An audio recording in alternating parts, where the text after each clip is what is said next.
Todo se acaba a lo largo de nuestra vida y eso nos resulta normal. Las estaciones pasan una tras otra. Si nos fijamos en nuestras lunas cada mes, el primer día del ciclo menstrual corresponde a la muerte del ciclo anterior y el final de este ciclo es un renacimiento. De bebé pasamos a ser niños, adolescentes, adultos.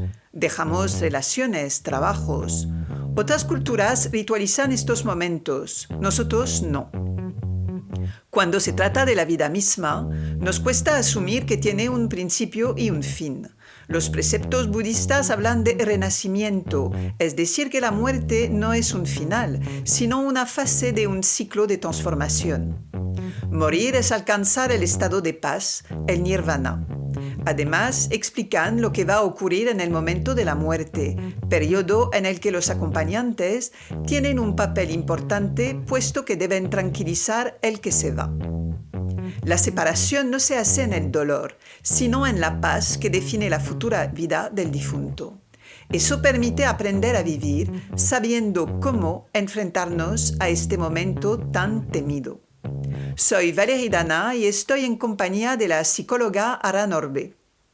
Hace terapia individual de pareja, es especialista en trastornos alimenticios y hoy vamos a charlar con ella sobre la muerte no solo desde su experiencia profesional, sino personal. Séneca escribía en sus cartas a Lucilio: nuestro error es ver a la muerte delante de nosotros. En realidad está detrás y nuestra vida pasada le pertenece. En nuestra sociedad occidental celebramos el nacimiento, pero el final de la vida está envuelto en un fastidioso silencio. La ineludible muerte debe entonces vivirse desde el drama, el silencio apoderarse de nuestras existencias. ¿Podemos celebrar la muerte desde una cierta felicidad? En Las Consolaciones, Séneca consuela a Marcia que ha perdido un hijo. Escribe que la muerte no es en sí misma una desgracia, que debemos consolarnos alegrándonos de haber tenido a la persona amada en nuestra vida. Curiosamente, vivimos el fallecimiento de un ser querido más desde la pena que desde la celebración de la vida con él. Aran, gracias por haber aceptado mi invitación. Un solo ser nos falta y todo está despoblado, escribió Alphonse de Lamartine. Un seul être nous manque et tout est dépeuplé. Con el tiempo se puede vivir la muerte repentina de un padre desde la celebración, tal y como lo aconseja Séneca. Hola, buenos días.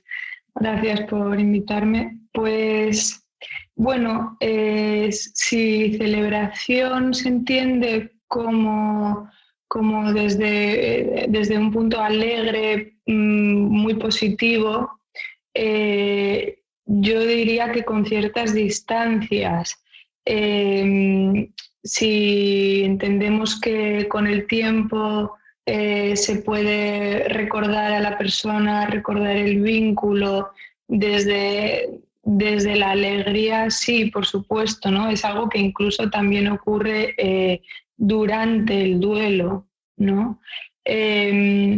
Entonces, bueno, esto es lo que yo diría si entendemos celebración como tal, porque celebración también se puede entender como por ejemplo la celebración de un funeral, ¿no? Es decir, que no únicamente desde un punto alegre y positivo, ¿no? Conceptualmente. Entonces, bueno, esto diría yo.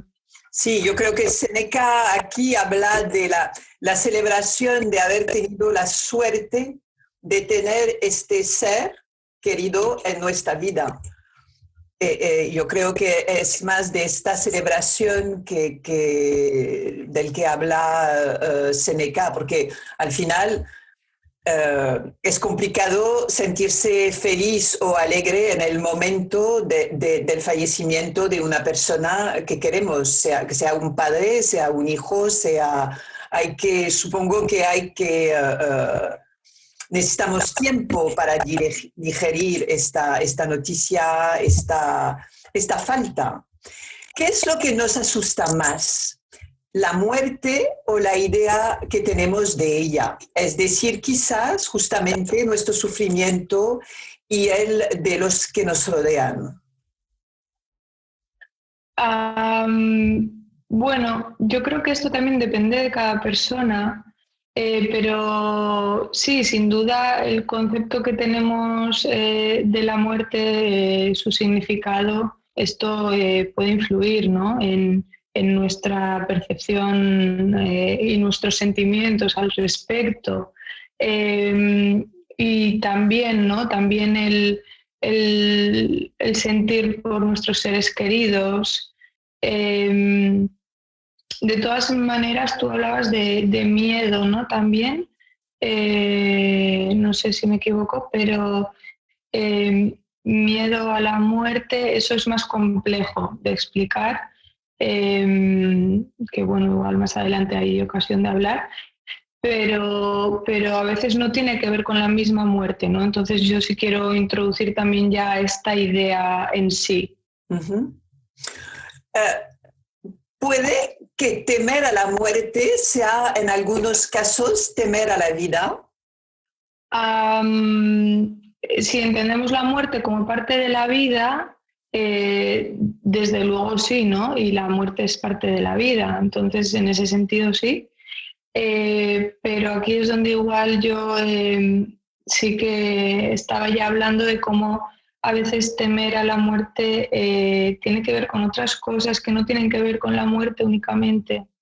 Tiene que ver a veces con una angustia ante el abandono, por ejemplo. También tiene que ver con otro tipo de angustias, como cuando el bebé no ve, por ejemplo, ¿no? a esa figura materna y entonces si no está, ¿no? Delante de sus ojos, desaparece y se angustia muchísimo, ¿no? Porque ya es como si no existiera. Entonces ahí empiezan ya las primeras angustias, ¿no? Y hay algo de todo eso que se puede reproducir en las personas que tienen, por ejemplo, mucha angustia de muerte. Entonces, también hay que saber diferenciar, ¿no? Un miedo corriente respecto a la muerte, a este tipo de angustias más fuertes que hay ciertas personas que sí que experimentan, ¿no? Y eso es con un trabajo sobre uno mismo, supongo, ¿no? Es analizar, ver, hablando con un psicólogo, intentar buscar qué es lo que nos pasa cuando tenemos este tipo de angustia. Sí, sí, desde luego que esto no como recomendación, si hay alguien que esto ¿no? le repercute en su vida o le genera mucho dolor, pues sí, ¿no? Claro que yo recomiendo acudir a terapia, ¿no? Para poder hablar de ello y poder un poco descifrar y tomar conciencia de qué es lo que está ocurriendo internamente. Sí, porque a veces uno se puede sentir un poco perdido respecto a esas angustias, ¿no? En ese sentido, sí, sí, sería un poco la vía, claro. Angustias no significa, es decir, ser atento a las angustias que podemos tener en nuestra vida en general, no significa que no tengamos que sentir emociones cuando alguien fallece o cuando sabemos que alguien que conocemos y que queremos va a fallecer. Es decir, que las emociones son importantes que las vivamos, ¿no? Sí, totalmente, totalmente, claro. Yo estaba hablando de ese miedo a la muerte, ¿no? Que puede ser algo más profundo, que no tiene por qué coincidir con que un allegado o allegada esté enfermo o enferma o con este tipo de cosas, sino algo más interno que a veces ocurre independientemente de esto. Entonces, respecto a efectivamente fallecimientos o fallecimientos futuros que ya se prevén por una enfermedad. Hay que vivir las emociones y es lo que nos permite procesar todos estos recorridos, ¿no? Y todas estas situaciones vitales. Sí. Nuestra sociedad es más abierta que nunca, o eso creo. ¿Por qué entonces hablar de la muerte nos cuesta tanto? ¿Es porque pensamos que todo se acaba y ahí dependerá de las creencias de cada uno? Te hago esta pregunta porque hace unos días vi la película de los estudios Pixar, Soul, que consigue tratar de este tema de las almas también, de la muerte, de nuestra manera de tratarnos a nosotros mismos con una sencillez desconcertante viendo lo que ocurre en nuestra sociedad. ¿Por qué un dibujo animado puede hablar de tantos temas de manera tan cercana y a nosotros nos cuesta tanto tratar del tema y escuchar también mensajes sobre estos temas?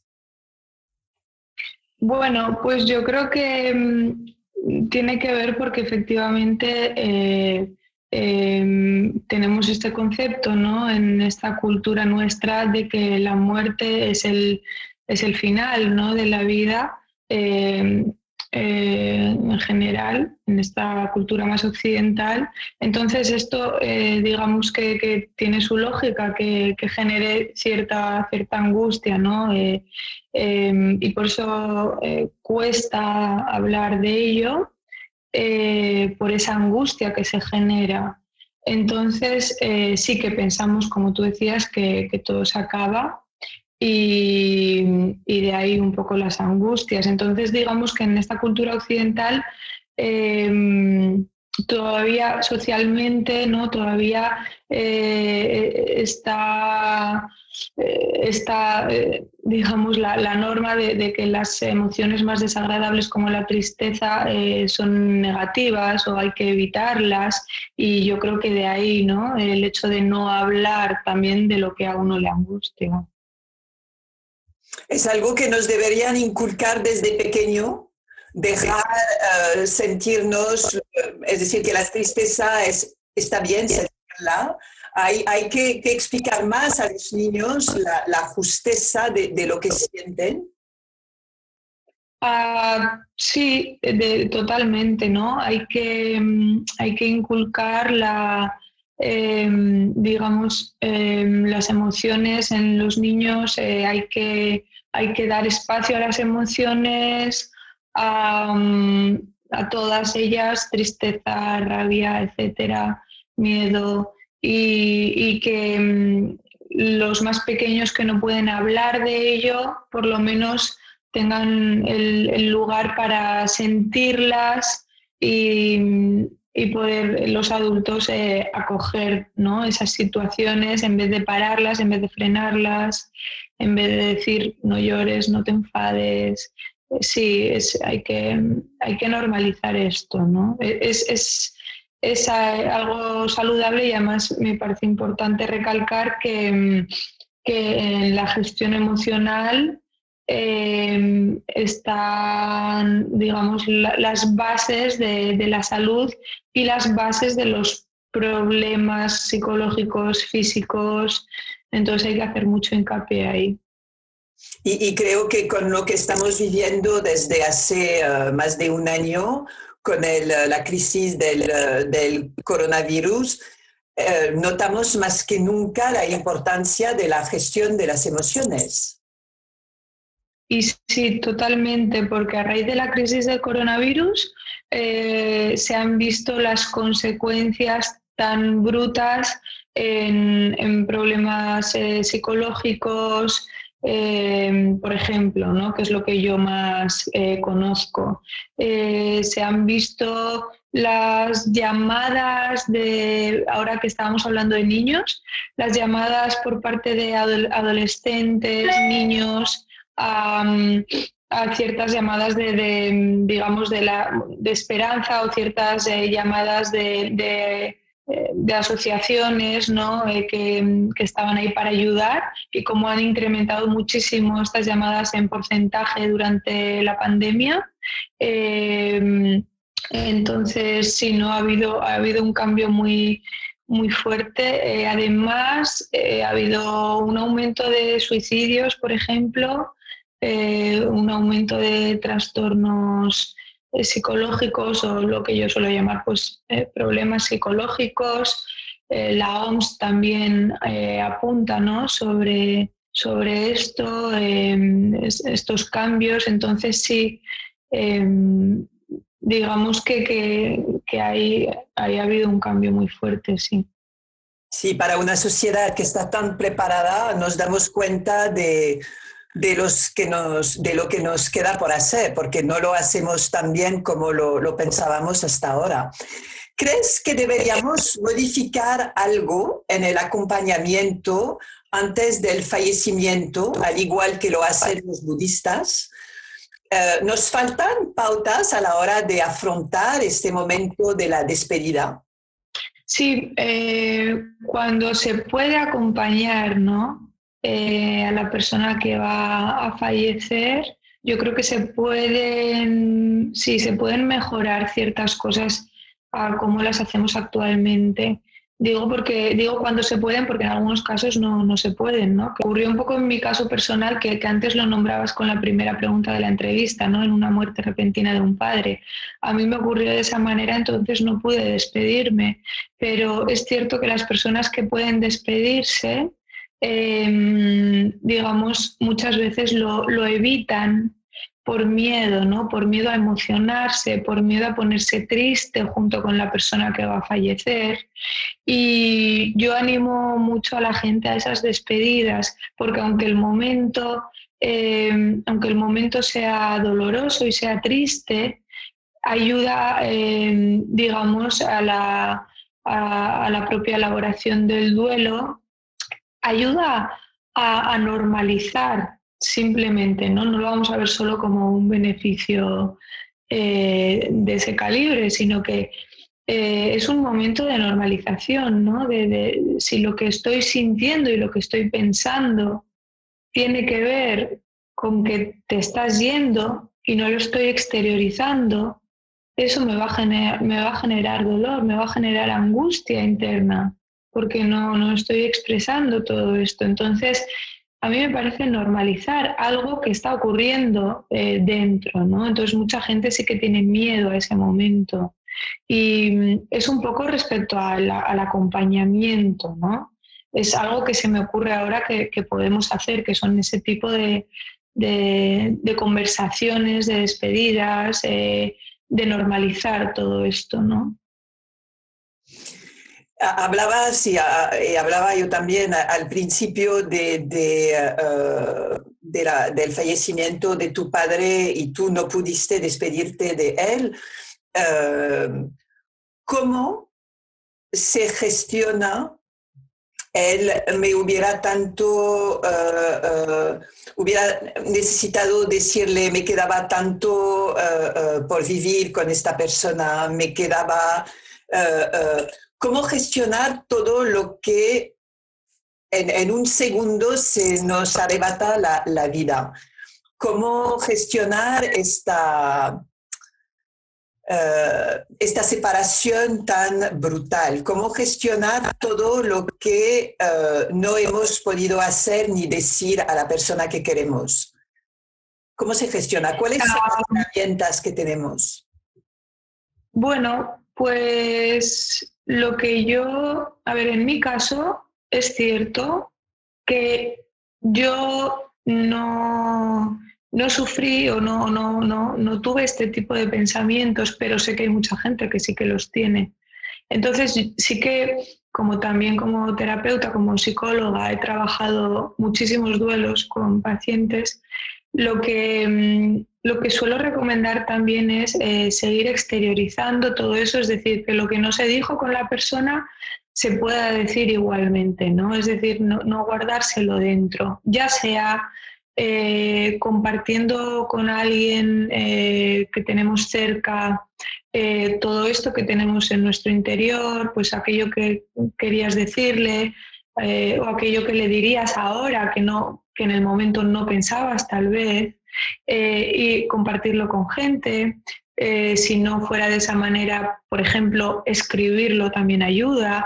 Es decir, yo animo siempre sacar lo que uno siente, porque estamos muy reprimidos emocionalmente en esta sociedad y tal y como estaba aconsejando antes en la despedida, ¿no? O en ese acompañamiento al fallecimiento, aquí digamos que recomiendo lo mismo, que es simplemente sacar, exteriorizar, como uno pueda, ¿no? Se me ocurren estas dos maneras que decía, el hablar con gente, el escribir, pero seguro que a la gente se le ocurren muchísimas maneras.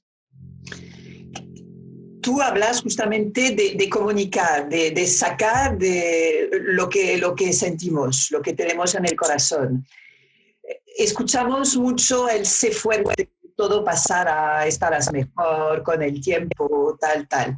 Estas frases quieren ser de ayuda, pero suelen hundirnos a menudo aún más y se escuchan mucho.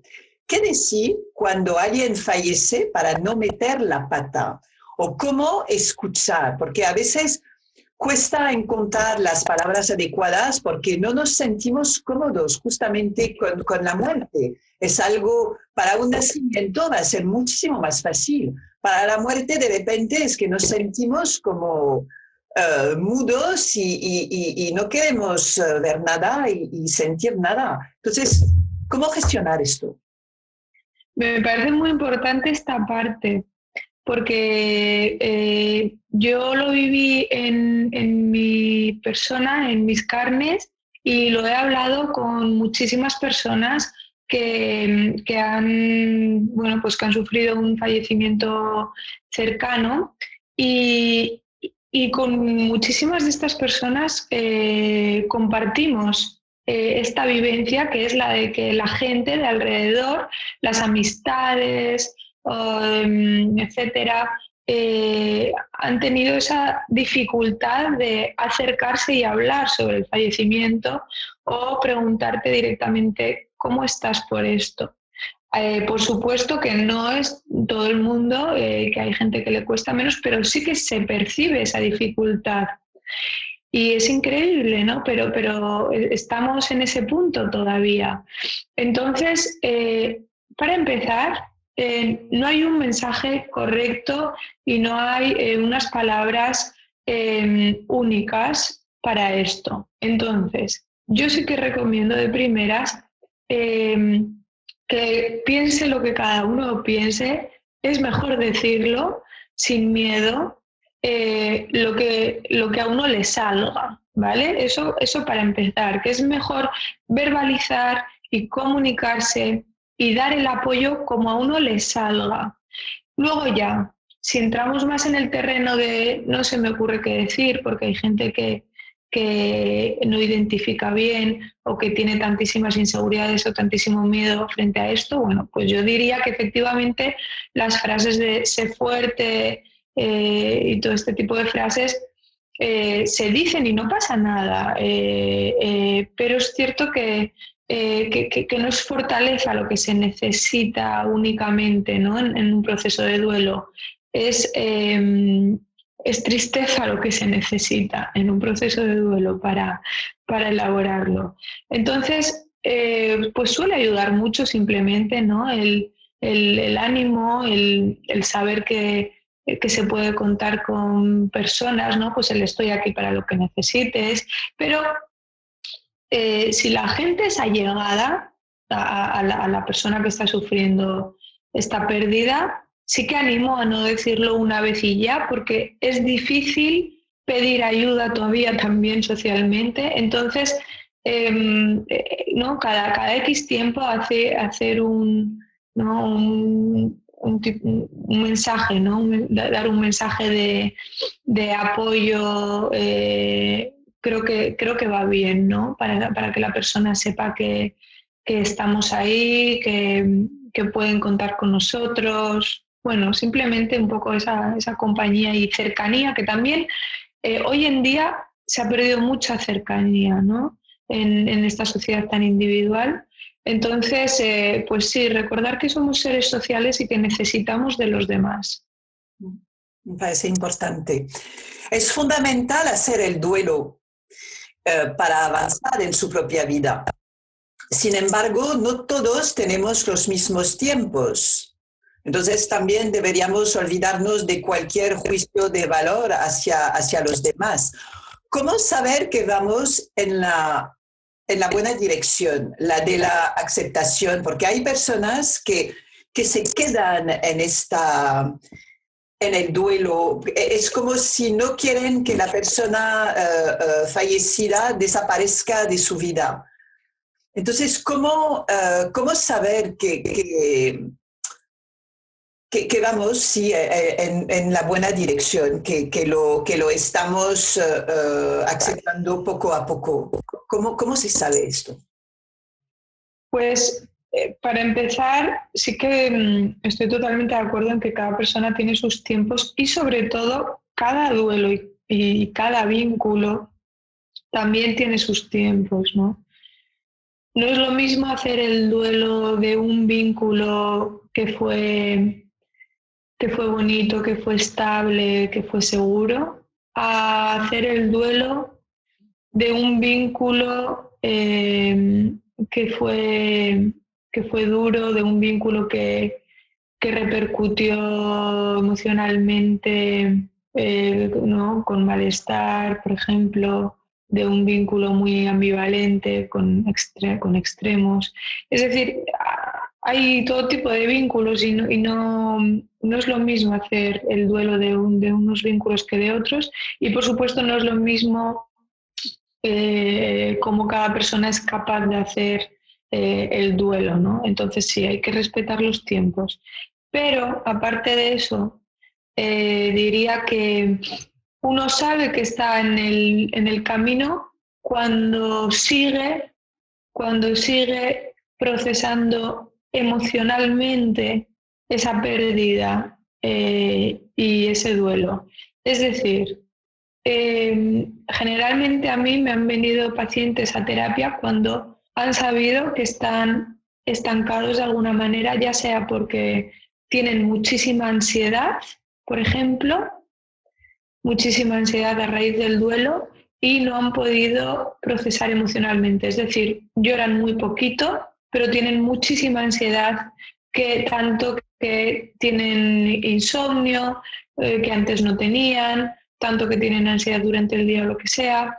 Entonces, ahí ¿no? Estos pacientes ven que están estancados, que está generando más un síntoma físico, psicológico en su vida, más que lo que se entiende en nuestra cultura como el duelo, ¿no? Que es esa tristeza, esa rabia que también aparece, que es algo que puede ser muy fuerte durante un tiempo, pero que poquito a poco puede ir disminuyendo, aunque siga existiendo.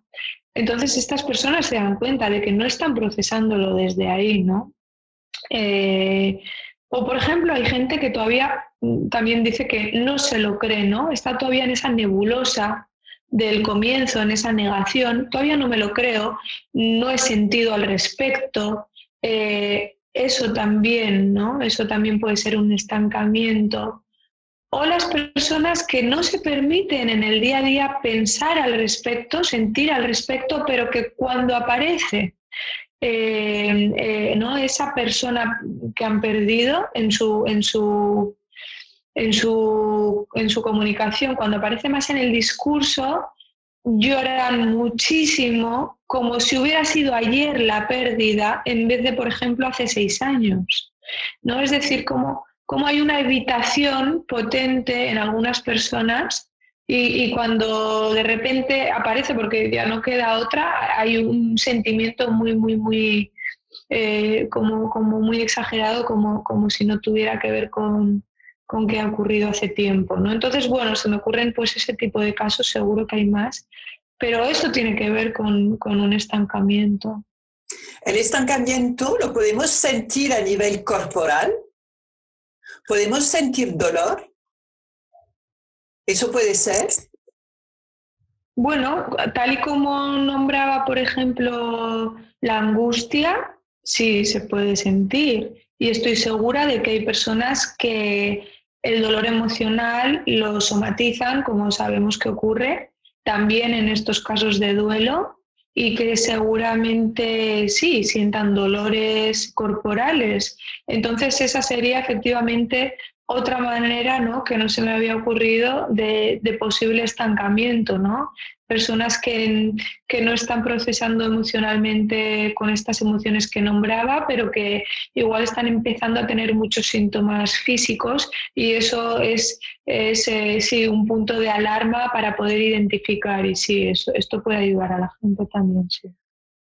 Cuando hablamos de muerte, podemos también a veces, no siempre, hablar de culpabilidad. ¿Cómo hay personas que no van a poder estar presentes en el momento del fallecimiento, o también que pueden sentirse culpables porque en caso de un accidente ellos siguen con su vida, pero la persona que estaba al lado ya no está? ¿Cómo se gestiona esto?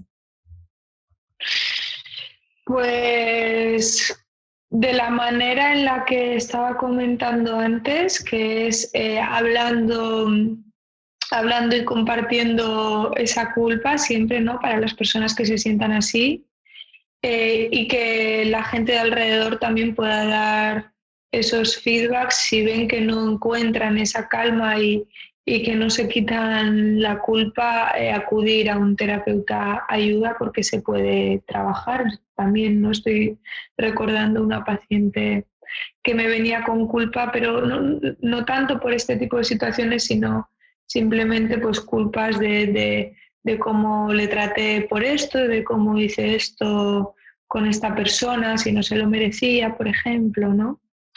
Eh, entonces, bueno, yo aconsejo esto también, ¿no? Exteriorizar, porque uno con uno mismo, ¿no? ¿Cómo quitarse esa culpa?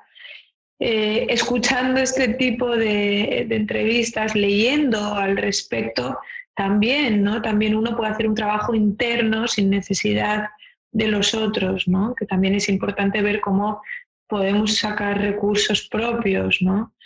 Eh, pero en este sentido diría yo, ¿no? Porque es muy difícil autotrabajarse la culpa, ¿no? Más que dándose esos mensajes que podemos encontrar alrededor. Y cuando hablamos de duelo, cuando vivimos un duelo o cuando sabemos que vamos a vivir un duelo de manera muy cercana, podemos leer libros, acudir a asociaciones especializadas para sentirse respaldados y ayudados. ¿Eso es un consejo que se podría dar? Sí, totalmente, ¿no? Eh, sí, yo creo que, por ejemplo, ¿no?, en enfermedad de cáncer, etcétera, pues hay asociaciones que hacen un muy buen trabajo para el propio proceso, ¿no? Y también pues para los acompañantes, para los cuidadores. Sobre todo me parece muy importante para esas personas que son cuidadores en enfermedades largas, en enfermedades también crónicas, en, en enfermedades también degenerativas, se me ocurre. Me parece que hacen una labor muy importante, y sí, que la gente se pueda apoyar en estas asociaciones es fabuloso, ¿no? Creo que se puede sacar muchísimo apoyo, muchísimo entendimiento de gente que también ha pasado por esas situaciones, que igual no son tan corrientes, ¿no?, como esas enfermedades degenerativas que nombraba. Bueno, pues sí, me parece importante esa labor, la verdad. ¿Crees que la ley sobre la eutanasia, que va a ser algo tangible, enfin, que lo es, ahora va a ayudar a acercarnos a este momento de despedida de otra manera? ¿Crees que eso permite que nuestra sociedad cambie su manera de ver la muerte? Sí, este tipo de cambios legales cambian la visión social también, o la visión social también hace el cambio en las leyes, ¿no? Es algo recíproco. Y puede que algo altere, ¿no?, en nuestra visión. También es verdad que no he nombrado mucho esto, ¿no?, durante la entrevista, pero es cierto que culturalmente e individualmente necesitamos mitigar esa angustia, ¿no?, frente a la muerte. Y entonces, digamos que generamos muchas maneras para mitigar esa angustia, ¿no? Una de ellas se me ocurre que también es esta, ¿no?, la eutanasia. Esa, pues sí, ¿no?, esa angustia de una muerte que no llega, de un sufrimiento diario. Entonces, bueno, ahí estamos, ¿no? Ahí estamos, digamos, pues mitigando esas angustias y es algo natural, ¿eh? Es algo natural del ser humano, tal y como, por ejemplo, negamos la existencia de la muerte en nuestro día a día, ¿no? Son recursos también naturales que tenemos, ¿no? Son defensas humanas que tenemos para sobrevivir a esas angustias frente a la muerte. O, por ejemplo, también esas celebraciones sociales que hay en otras culturas, aparte de que tengan que ver con la concepción de la muerte, porque igual justamente en esas culturas se piensa que la muerte no es el final. Coincide mucho, ¿no?, ese tipo de celebraciones con culturas que piensan que hay más allá de la muerte, ¿no? Que hay vida más allá. Pero aparte de con todo esto, yo creo que también tiene que ver con mitigar la angustia, con mitigar el dolor frente a la muerte. Yo creo que sí que puede tener que ver, pero bueno. Esto da para pensar y me parece también constructivo, ¿no?, seguir pensando al respecto. Antes del confinamiento y de este coronavirus que ha trastornado nuestra existencia, se organizaban cafés para hablar de la muerte. No sé si se sigue haciendo online a través de Zoom o a través de otras plataformas. Eso está bien, ¿no? Porque permite sacar estos miedos y esta inseguridad que tenemos sobre la vida, sobre la muerte, sobre quizás un más allá después de la muerte. Es como por fin nos atrevemos a tocar este tabú. Sí, está genial, ¿no?, hablar de esto y tocar ese tabú, efectivamente. Eh, También en ese sentido me parecen muy constructivas, de nuevo, ¿no?, repito esta palabra, pues esos encuentros y esas celebraciones de funerales, de larga duración, ¿no? Es decir, eh, pues como las bodas gitanas, ¿no?, pues los funerales entre comillas gitanos, ¿no? En los pueblos se da más esto, ¿no? El encuentro que no es únicamente de un día, sino el seguir encontrándose, independientemente de que sea en la iglesia, de que sea en torno a la religión, que generalmente aquí en esta cultura occidental, yo sí, o en España, ¿no?, se dan más alrededor de la religión, pero independientemente de eso, a mí me parece que esos encuentros que duran son muy constructivos, ¿no?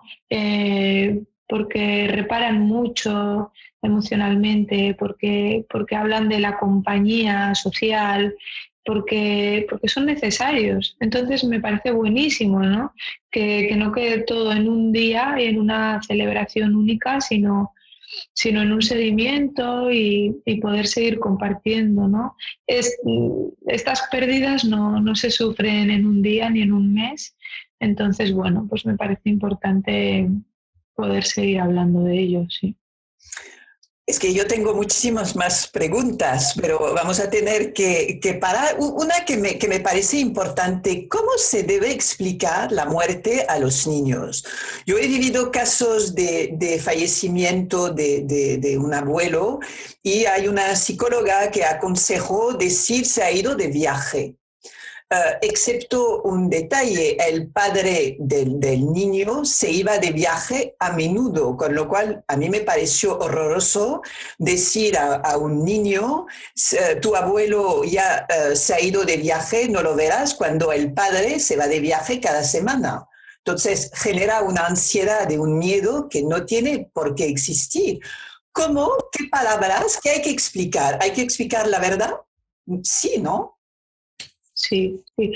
Sí, a ver, esto es fatal, lo del viaje, por favor, que no se utilice. Yo lo digo así en alto, porque esto genera efectivamente duelos sin procesar y luego esos adultos vienen a terapia, ¿vale? Por ese mismo dolor que no han podido procesar y mucho más enquistado y con muchísimas más consecuencias de lo que hubiera sido un duelo en un niño, en un duelo más normalizado. Entonces sí, hay que hablar de ello y a veces con los niños es cierto que no hace falta decir las palabras exactas que se utilizan con los adultos, para empezar porque a veces ni las van a entender. Entonces, si el niño o niña tiene la edad para entender esas palabras, bueno, pues adelante. Pero si no se entienden o uno puede tener, ¿no?, este instinto de que puede ser muy bruto, ¿no?, para esa personita, para el niño o niña, pues entonces utilicemos otras cosas que tengan que ver con el no retorno, ¿no? Pues se ha ido, por ejemplo, que la gente lo pueda decir como quiera, pero pues se ha ido al cielo y no va a volver, ¿no? Es importante, ¿no?, hablar también de ese no retorno. Y sí, hay que hablarlo y hay que permitir a esos niños y niñas estar tristes, incluso aunque no puedan verbalizar el por qué, ¿no? Estar revueltos, estar enfadados.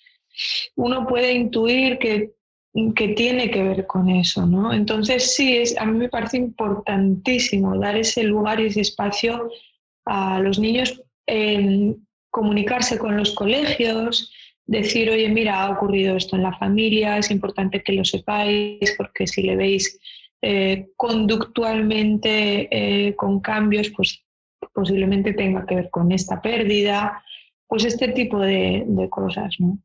A veces es difícil gestionar el dolor de un niño cuando estamos nosotros mismos sufriendo también. Hay que pedir ayuda, no supongo, ¿no? Sí, muchísimo. Además, es una parte muy importante, ¿no?, de cómo los niños no sufren únicamente esa pérdida, sino que sufren el propio duelo que están viviendo, pues esas figuras también, ¿no?, más parentales. Por ejemplo, si hay una madre que está sufriendo el fallecimiento de un marido, ese niño o niña tiene que sufrir dos duelos, no solo uno, dos. Que es el duelo y la pérdida de ese padre y el propio cambio en la madre, que es un duelo, ¿no? La madre que conocía y la que empieza a conocer ahora, que es totalmente distinta. Y lo mismo ocurre si es, por ejemplo, pues el fallecimiento de un abuelo o abuela, pues ese padre o madre, por ejemplo, que están sufriendo, ¿no?, esas pérdidas y que seguramente también repercuta, ¿no?, en su estado de ánimo, y los niños también lo viven, ¿no?, lo experimentan. Son los que más lo experimentan y los que más lo sufren, porque son los que todavía más necesitan del adulto, ¿no? Bueno, Y sí, sí, no, perdona, no, sí, que tenía razón que en esos casos, pues pedir ayuda si uno se ve un poco abrumado, pues va muy bien. Bueno, la última porque me parece muy importante. Es decir, que sé que todos los duelos son difíciles, de padres, de hijos, es complicado. ¿Cómo hacer frente a una muerte, perdón, perinatal? Porque eso también es un tema bien tabú dentro de la temática muerte, porque se suele pensar que eh, porque es un bebé, el duelo se hará más fácilmente. Y creo que no es así, porque al final los padres, como cualquier padre, van a tener ilusiones, sueños, se imaginan al niño y no es porque no haya nacido o fallece en el momento del nacimiento o poco después, el duelo no existe. Sí, esto la verdad que es un tema muy tabú todavía actualmente. También los abortos son un tema tabú, ¿no? Cuando todavía el bebé no ha nacido. Y hay que puntualizarlo mucho porque yo también he tenido muchas pacientes de esta manera y la gente no se atreve a hablar de ello, ¿no? En sociedad, muchas veces ni con familiares cercanos, ¿no? De cómo han sufrido un aborto, de cómo...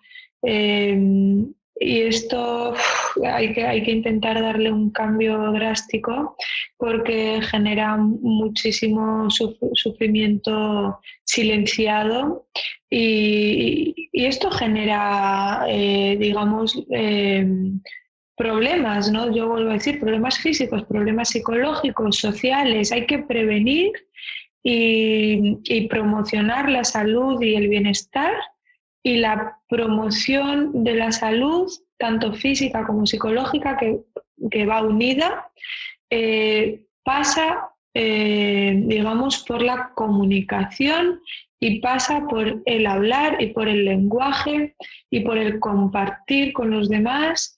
Entonces hay que seguir haciendo muchísimo hincapié en esto y por supuesto que este tipo de duelos perinatales son dolorosísimos, dolorosísimos, ¿no? Porque se ha puesto muchísimo, ¿no? En ese bebé se ha puesto muchísimo deseo, muchísimas ilusiones, pese a que no haya, digamos, una relación de años, una relación, ¿no? Digamos, vivencial, hay una relación mental de tiempo atrás donde uno ya ha imaginado, fantaseado y ha puesto muchísimo en esa personita, ¿no? Que todavía no se había hecho. Entonces es un duelo muy importante, sí. Aran, muchísimas gracias por tu presencia. Es que me ha encantado hablar contigo y lo digo, tenía más preguntas y es un pozo sin fondo porque se habla cada vez más, pero yo creo que queda tanto por contar, por aceptar, por sentir, que viene bien tener a personas como tú que lo abordan de manera tan natural y tan fácil. Pues muchísimas gracias, para mí ha sido un placer y a mí también me encantaría seguir hablando de esto porque es necesario, pero porque además también digamos que disfruto, ¿no? Dando este mensaje que me parece importantísimo y también normalizar el poder hablar de las emociones y del dolor y del fallecimiento y de la muerte como algo que está entre nosotros y algo de lo que sí, también podemos disfrutar, ¿no? Hablando de esto, aunque pueda sonar mal a algunas personas, pero me parece importante normalizarlo. Y muchísimas gracias por invitarme, de verdad. Muchas gracias. Me gustaría despedirme aconsejando quizá la práctica de la meditación diaria para intentar vivir el momento presente y no tanto el pasado o el futuro y hacer así más leve la pena. Eso es simplemente un consejo personal que me ha ido bastante bien. Gracias a todos por escucharnos y espero que os haya gustado tanto como a mí. Adiós.